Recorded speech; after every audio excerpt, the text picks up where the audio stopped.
Funding for Overheard with Evan Smith is provided in part by Hilco Partners, a Texas government affairs consultancy, Claire and Carl Stewart, and by Christine and Philip Dial.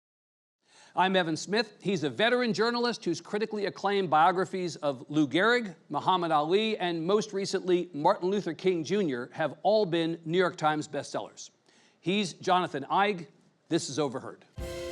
A platform and a voice is a powerful thing. You've really turned the conversation around about what leadership should be about. Are we blowing this? Are we doing the thing we shouldn't be doing by giving in to the attention junkie? As an industry, we have an obligation to hold ourselves to the same standards that we hold everybody else to. This is Overheard.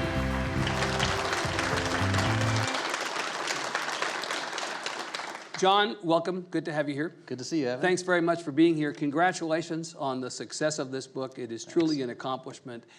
And I have to say, I commend you for making the choice to write this book because Martin Luther King is somebody who we think we know. A lot's been written about him. A number of big books have been written about him. But beyond that, he lives in all of our minds, maybe detached from the reality of him. So you took on something and someone as a subject we think we know. That is not always what journalists do. No, and there's some risk involved, but Right. I think part of the problem was that he's occupied this place in our mind almost, rent-free. Like, we're not doing the work. We're not paying to really appreciate him anymore because we've turned him into this monument, the national holiday, 1,000 streets, 150 schools, and we've forgotten that he was a person. So that's really where I got started on the idea. Right. Well, in fact, you announced at the beginning of this book that your purpose is to recover the real man from the gray mist of hagiography. We have mythologized this guy for so long that we almost have forgotten he was a man. You say he's a man, not a saint. He's a man, not a symbol. Right. Right. It's really important Yeah. to remember that he suffered, that he had doubts, that he had failures, Right. and he had flaws too. And that's sensitive because we've turned him into a saint. And there's some people, I was worried that some people might not want to read about a man with flaws because we're so comfortable and so happy to have him as this heroic figure. But Right. I think that it's important to acknowledge that he had failures, that he made mistakes, that he wasn't perfect. He acknowledged it himself, but we've glossed over that in telling his story over the years. Yeah. The decision to do this book came actually at a time when you were working on your last book, right? You were working on a biography of Muhammad Ali, also a terrific book, and a great subject that, in ways like King has also been mythologized over time. And you were talking to the comedian and activist Dick Gregory in Washington, D.C. Tell the story, because I think how these books come to be is often these accidents of the moment. It really was an accident because I'm talking to Dick Gregory and I was talking to other people too. I wanted to know about how Ali and King got along because they met twice. Right. And of course, Ali was opposed to the mainstream civil rights movement. He thought integration was a waste of time, but they did have their opposition to the Vietnam War in common. So I just wanted to know how they got along, what happened when they met. And Dick Gregory was telling me about it. And Gregory said, they had something in common. Both men were hated by most white people toward the end of for King near the end of his life, and for Ali at the beginning of his career. Right. And that we forget about that now. We've turned them into these heroes and forgotten just how despised they were at the peak of their careers. Yeah. And the other thing Dick Gregory said to me is that, and first I thought it might be a joke because he was a comedian. He said, what's the difference between Martin Luther King and Jesus? And I just waited for an answer because I wasn't. Right, it's like a setup to a I'm not going to take that bait. Right. And he said, the difference is that we have videotape of Martin Luther King. Right, he said to you, Jesus was hearsay. Yeah. He said. Right, Jesus was hearsay. But Martin Luther King we have on film. Yeah, and then I thought, we have more than film. We have people who knew him, who were friends with him, who hung out with him. And we have eyewitnesses, and we have FBI documents. We have so much material that I think it might be possible to do a new book and to write a more intimate portrait. Right. So let's talk about the process and then let's get to the substance of this. So you make the decision after the conversation with Dick Gregory, actually, you know what, Martin Luther King may be a book. And again, you're not living in a negative space where there hasn't been stuff written. You're thinking, how do I go at this that's, in a way that's differentiated.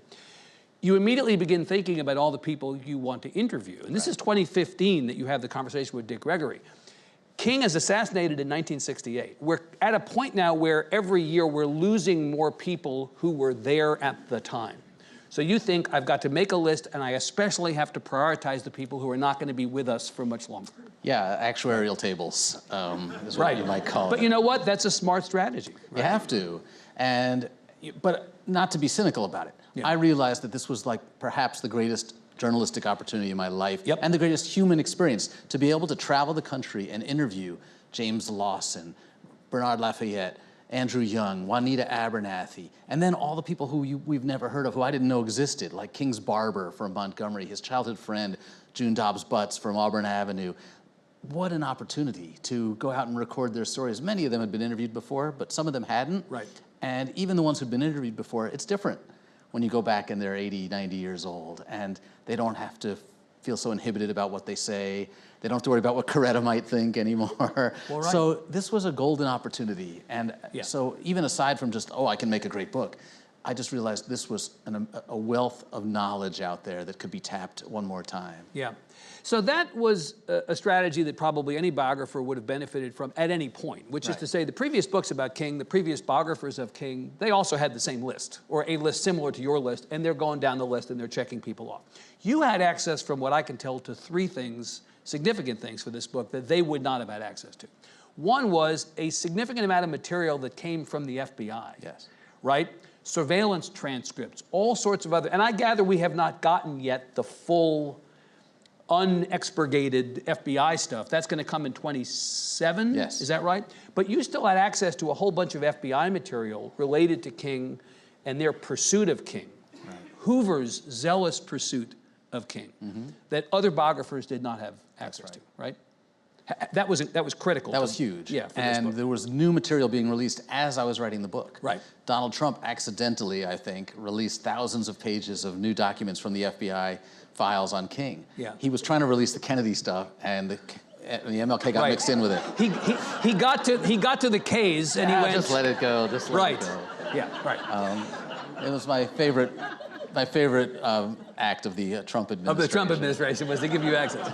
So that actually ends up being pretty critical material. The second thing is L.D. Reddick, who was the unofficial archivist for King, had all these documents, a trove of documents that, again, previous biographers did not have access to, but you had access to. Yeah, this is thousands of pages by the man who was the official historian for King's organization, the SCLC.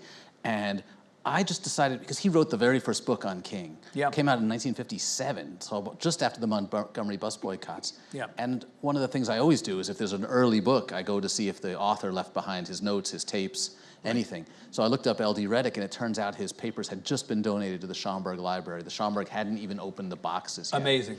And that was a gold mine. Fortuitous timing. And then the third thing was you had the Coretta Scott King audio tapes recorded by her for a memoir.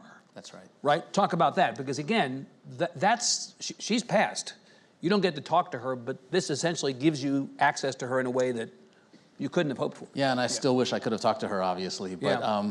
when Martin Luther King died, she went to work on her memoir, Yeah. My Life with Martin Luther King Jr. Right. And her editor came down to Atlanta to sit with her and just record tens of hours of interviews Yeah. on audio tape. And then she took those audio tapes and wrote the first draft of Coretta's biography, autobiography, showed it to Coretta, and they worked on it together. But those tapes had never been heard. Some of the transcripts of the tapes had been found before by other writers, but nobody before me had heard the tapes. Yeah. And they're really interesting because of course, a lot of the things she discusses don't make it into the book. And for example, she talks about the fact that when they were still just engaged, she caught him cheating. That they were home in Atlanta, and he was out with one of his old girlfriends and didn't admit it until later. And she said on the tapes that he always confessed. He was a guilt-ridden man, and that he was not perfect, and she had to make the decision, even then when they were not yet married, that she could live with this. Yeah. It's amazing. Look, the imperfection, let me stay with that for a second, because you said earlier, he was flawed, he failed, he was not a saint. The imperfections of Martin Luther King Jr. are something that we kind of know, like we've thought about this, heard about it, read about it, but you lay it all out here. You are really not writing a portrait of him that is about only the positive parts of this, and I just wonder how you balance this. How did you approach the parts of his story that might have actually taken him down a peg or two in the eyes of some of the people reading it? I felt like I needed to be honest. Yeah. I needed to lay it all out there, but I didn't need to overdo it. I didn't need to wallow in it. I It's wanted about you to calibrating understand. it, right? Yes. Yeah. It's so important to be honest, and it's important for a couple of reasons. Yeah. One, women like Dorothy Cotton, who was his mistress, was more than a mistress. It was a deeply important relationship to him. Yeah. And Andrew Young and others have told me that he relied on some of these women, and he was not faithful to his wife, but that this is part of who he was. And it's important to be honest about that so that we know that you can trust me when I tell you good things about King. Right. It's also important to acknowledge that the FBI used King's womanizing as a weapon to try to destroy him. Right, back to Hoover. This was an obsession of Hoover's. Absolutely. Right. So, I had this discussion with Jesse Jackson. He said, I didn't think you needed to put the sexual affairs in the book. And I said, Jesse said this to you Jesse said that to me after the book came out, was out. after he read it. Yeah. And I said, respectfully, Reverend, I disagree. I think people can relate to him better when they see that he's flawed. But more importantly, we can't fully understand the way the FBI set out to destroy this man, to break up the civil rights movement, literally urging him to commit suicide as the only way out. We can't understand the motivation. We can't understand why and how the FBI did that if we don't acknowledge what they were using against him. We understand the tactics that they Exactly. chose to use. So this is a very high-level question. We don't have nearly enough time sitting here together for you to answer it fully, but who was this guy really? Like, what did you discover about who this guy was? Whether it was something that confirmed or affirmed something you knew or something that completely challenged your thinking. What a great question. He was a very sensitive guy. Yeah. Our greatest protest leader hated conflict, hated confrontation. Yeah. And it goes back to his dad. Yeah. So much of his personality goes back to his dad. Talk about his dad. Martin Luther King Sr. Right. They were both born Mike King, by the way. Right. Mike King was a sharecropper. Mike King grew up in Stockbridge, Georgia, walked off the farm at age 12, illiterate, with his only pair of shoes tied over his shoulders, made his way to Atlanta, put himself in school, became a preacher, raised this family that made it possible for Martin Luther King Jr. to be who he was. Yeah. But he was a very difficult, very demanding, sometimes violent man, and Martin Luther King Jr. could never confront his dad. And I think that's partly why he has a hard time confronting J. Edgar Hoover and LBJ and even Roy Wilkins. Yeah. King never likes to get into an argument. Our greatest protest leader hates arguing. Right. And it's fascinating to see him wrestling with that. He's deeply sensitive. He attempts suicide twice as a teenager. Right. And he talks about it. He never denied it. He was hospitalized numerous times for what he called exhaustion. That's what he told the reporters. Yeah. But it was clearly depression. Yeah. And Coretta referred to it as depression. Yeah. I read in your telling of this, of his story at different points that he had doubts. He had doubts about himself, his ability to lead.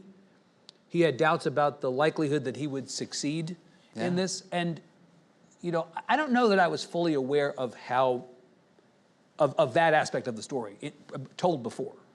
Like, it was a big shock for me to really read. Me too. Yeah. It's one of the great ironies of the FBI surveillance. Yeah. That this effort that was made by the federal government to destroy him actually ends up humanizing him now when we look back on it, because we can read his phone calls. We can read exactly what he was saying. And what he's saying to his closest friends is, nobody's listening to me anymore. Yeah. Why do they all hate me? Why is the news out to get me? What happened to the New York Times? What happened to the Washington Post? Right. Why have they turned on me? I don't know if anyone's going to show up for this next protest. Yeah. He's full of these doubts. And yet, he goes on. And this is what made me love him even more than I did before I began the book. What's he doing in the space? And remember, the Gallup polls all say America has lost interest in him, lost faith in him. 65% of Americans disapprove. And what's he doing in the last years of his life? He's defending the sanitation workers in Memphis. He's planning the Poor People's Campaign, which is doubling down on all of his deepest principles. He's not going to do what's convenient. He's not going to take the off-ramp and go write a book or take a sabbatical. He has to stay committed to his beliefs. Yeah. It makes me think about something else you said in this book, or that you've said in talking about this book, which is how important it is for every generation to have a book like this about him. Because the moment this book is written is a very different moment from the last significant biography of him, which I believe is like almost 40 years ago at this point, right? In the 80s. Yeah, the 80s and 90s, there were some really terrific books. Right. But yeah, we're living in a different world. We're living in a very different, we're living in post-George Floyd America. We're living at a time where there's been a surge in white supremacy, The context for understanding King's story today it changes Yes. as the years change and as the news changes and as circumstances change. And so understanding who he was better, the complexity of him and of his work is really critical based on the moment that we're in right now. Because people constantly look back to him and project onto him their own view of things. Yeah. Right? Absolutely. And we're living in an age now where King is used as cover for people who would propose policies that he would hate. You know, people will say, "Oh, King said we should be judged by the content of our character, not the color of our skin." So obviously, he would be opposed to affirmative action. Well, no, he was in favor of affirmative action. I mean, that has become a conservative trope in this country at this moment, that when policies based on race are, you know, overturned by the courts or are proposed with some, you know, fury or furor in the states, the elimination of DEI offices on university campuses around the country comes to mind. People say, well, you know, King would have been for this. Well, how come? Because he talked about it should be the content of our character and not the color of our skin. And I'm thinking he must be spinning in his grave. Yes, it's a gross misuse and abuse of King's words. They claim him, and that's ridiculous. It's often used as cover for racism. And we often forget that the same speech, the I Have a Dream speech, which is where the content of our character line comes from, that part was improvised, the I Have a Dream part. The part he wrote out is a radical document. And we need to teach our kids the first half of that speech as well as the second half. It's fine to talk to them about peace and brotherhood and holding hands. But you need to hear this other part. The first part of the speech talks about police brutality and reparations and the fact that America has not yet fulfilled the promise of its founding documents because those documents were not true for you know, a significant portion of the country, for black citizens. So another thing in this moment that I thought a lot about reading this book was this idea that somehow nonviolence as a form of protest is not sufficient, right? You point out in the book, nonviolence is not passivity. And it was a strategy and a tactic that was very successful for him at moments, but we now make an assumption that you're not actually doing everything you need to do if you resort to nonviolence. Yeah, and King faced this in his own lifetime. He's found critics from Malcolm X to Stokely Carmichael and Malcolm others. X obviously is a great example of someone who did not see this the same way. Yeah, they called him Reverend Dr. Chicken Wing, and they called him Uncle Tom because they thought he was taking the easy way out. And he said, of course, nonviolence requires greater courage, greater strength, greater discipline than responding with violence. And his point, and it was a practical one, he would have these debates with the members of the gangs in Chicago. He moved to Chicago in 1966, lived in North Lawndale, and these gang members would come by his apartment and they would debate until late in the night. And King would say, you know, it's actually stronger. And you're never going to outgun the Chicago Police Department. You're never going to outgun the National Guard. But if you show greater moral strength, you weaken them. And you gain a position of moral superiority, which is greater strength. It comes from, you know, Howard Thurman and these other philosophers that he'd studied all his life, because he saw himself as a preacher, and this activism was an extension of his religious work. But I love the fact that he's actually trying to argue this with the Vice Lords and with Stokely Carmichael, and even with Malcolm X, with whom he began to engage more in the last years of their lives. So one other thing that I wanted to mention that jumped out at me in this book was a line toward the end in which you said, "In hallowing King, we hollowed him." The elevation of Martin Luther King, this gets back to the idea of King. You say King is not a symbol, he's a man, but the reality is he is a symbol. And his name is plastered on, as you say, elementary schools, streets and communities all over this country. Of course, we have the holiday, which really becomes a mattress sale in the end, right? Like we've really reduced him, right, in a lot of respects. You point out that on a lot of the streets and in a lot of the neighborhoods where Martin Luther King is featured prominently, poverty and segregation are as bad as ever, right? Like how far we've come and how far we have not come is a persistent theme in this book. No question about it. And not only are those streets, you know, the Martin Luther King drives and boulevards and avenues still segregated, but they actually have higher poverty rates and higher segregation rates than the rest of the cities in which they're located. So we have not seen the transformation. And one of the things Dick Gregory and Harry Belafonte and others who I talked to for this book complained about is that it's almost as if it were intentional. It's almost as if by and this is, you know, Dick Gregory could be a little bit conspiracy-minded, as you know. He had the opinion that the national holiday was done in a way intentionally to defang Martin Luther King. And as Harry Belafonte said, it's because we only like dead radicals in this country. We don't teach radicalism. We don't celebrate radicals, except after we've rendered them safe. We do the same thing with Muhammad Ali. We forget about the time when he was dangerous, and we celebrate the time when he was lovable, when he was lighting the Olympic torch.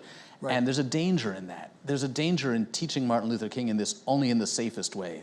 We need to remember that he challenged us, or else I think he loses his power. Yeah. And that's why we need new books every generation. Could we have a Martin Luther King today? Is the environment politically, is the media environment open to, susceptible to somebody like him who would be pushing and would be successful in some respects, but where in another 50 or 60 years we'd be looking back and saying this person kind of defined the activism and the radicalism of our time?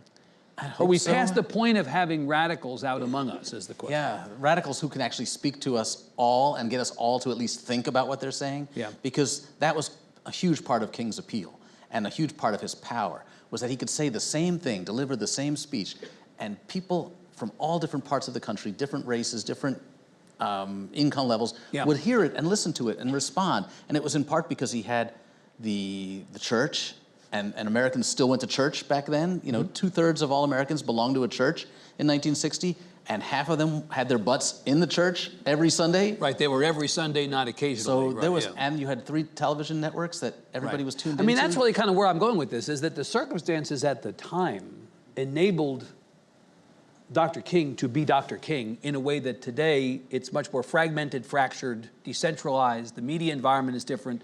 The political environment is different. It's so much more toxic. Yes. You know, I hesitate to think what a Dr. King would be able to accomplish today. Yeah, I mean, it's worth noting that there was still a lot of stratification. There was still a difficult time getting through to northern audiences. It was hard to get politicians to feel like they had to do something about it, which is why King had to keep holding their feet to the fire, which is why, you know, Birmingham is so successful after the police dogs come out and the water cannons, because then finally he's able to reach even those people who didn't want to be reached or weren't paying attention. At some point, he was able to pierce that and get to, and speak to all of us in a way that really changed history. Can that happen today? It's going to be harder for sure. I absolutely think that. So we have a couple of minutes left. I want to talk about you. So you grew up in the suburbs of New York. So did you, huh? Well, I was about to say, do you know who went to your elementary school and your high school? Yeah. Yes, I did. I know, That's I exactly you. right. I remember you. We didn't hang out that much because you were a year younger. I was a year younger, but we played Little League together, Little League baseball together. We did. Like, we go back a long way. We were not exactly the all-stars, however, as I recall. No, I know that looking at us right here on stage, you would think. Yeah. Right? Clearly. Aaron Judge and Jose Altuve, but it was not to be. And then you went on to Northwestern University to study journalism. I followed behind you there. And you've had a very distinguished career as a journalist, John, prior to writing these books. You were a reporter for the Wall Street Journal. You wrote for a number of other publications. You made the decision to leave daily journalism and write books. Before it left me. When you looked at daily journalism today, I can't imagine why you would have wanted to leave it.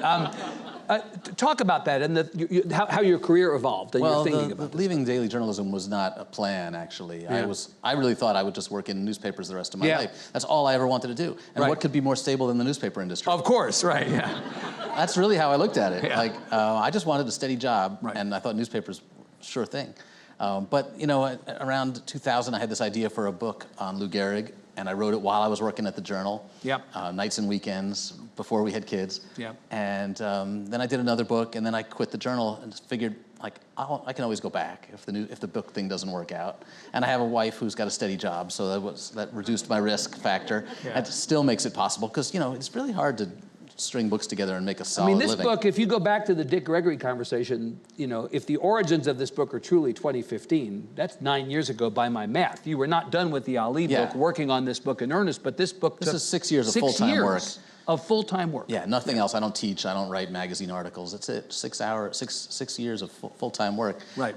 So it's not the most practical way to make a living, but it's the most fun, I think, and it's the most rewarding. And to be able to travel the country, as you're obviously still doing, folks, you know, in the course of reporting the book, to meet those folks, but then after the fact to get to tell the story. I mean, one of the things about the book publishing business is, like the business of daily journalism, it's not doing too well.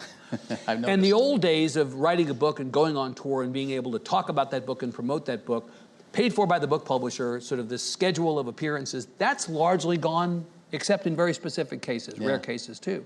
So the opportunity that you've had because of the success of this book to take the message of Dr. King, travel around the country, talk about it, that's got to be very rewarding for you. It's unbelievable. And I have to say that the response to this book has been phenomenal. And I wasn't sure, as I said, I wasn't sure people would want to read about the human King. But the response has been amazing. I've spoken to 1,500 students at Morehouse College, a packed house at the Apollo Theater. Like, my mom came and she said, "Did you ever think you'd be on stage at the Apollo Theater?" Mom, come on, that's the stupidest question ever. Like, of course not. Like, what am I doing here? It's crazy, but it's been unbelievable. Yeah. Well, I will say, one of the great things about this book, many great things, is it's an enormously readable book. It does feel like you're telling the story. And so I commend you, and I'm happy for your success, old friend. Yes. And I appreciate you coming by. Thanks, Evan. All right, Jonathan Ike, thanks very much. Great. Thanks. We'd love to have you join us in the studio. Visit our website at austinpbs.org/overheard to find invitations to interviews, Q&As with our audience and guests, and an archive of past episodes. He wanted to move beyond civil rights to human rights. He wanted to talk a lot more about income inequality and just the structure of capitalism in America. I think he was pushing us toward a more of a European-style social democracy. He wanted to see guaranteed wages, guaranteed jobs, and he was going to camp out in Washington as long as it took until that happened.